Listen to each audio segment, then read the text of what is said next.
आज आपण क्रिस्पी साबुदाणा वडा कसा बनवायचा हे बघणार आहोत। त्यासाठी मी एक मोठी वाटी भिजवलेला साबुदाणा घेतला आहे, अर्धी वाटी शेंगदाणे कूट घेतले आहे, एक उकडलेला बटाटा घेतला आहे, थोडी हिरवी मिरची घेतली आहे। हे सर्व एका बाउलमध्ये काढून घेऊ। भिजवलेला साबुदाणा, शेंगदाणा कूट,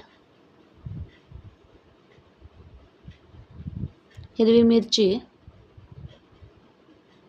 बटाटा किसून घेऊ।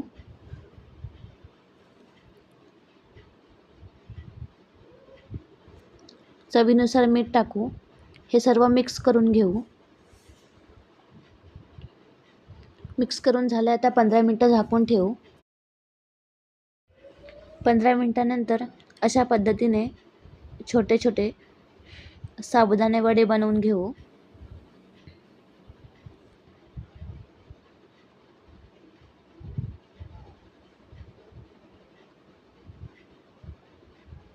अशा पद्धतीने सर्व साबुदाणे वडे बनवून घेऊ।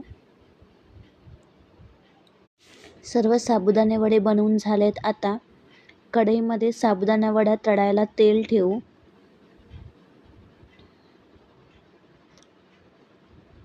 तेल गरम झाल्यानंतर अशा पद्धतीने एक एक सर्व साबुदाणे वडे तळू।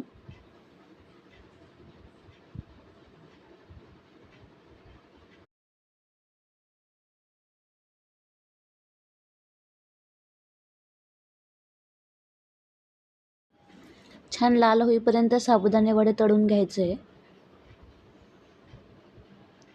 छान लाल झालेत। आता साबुदाणे वडे काढून घेऊ आणि रेडी आहेत आपले उपवास स्पेशल साबुदाणे वडे। व्हिडिओ आवडल्यास व्हिडिओला लाईक करा आणि अशाच नवनवीन रेसिपीसाठी चॅनलला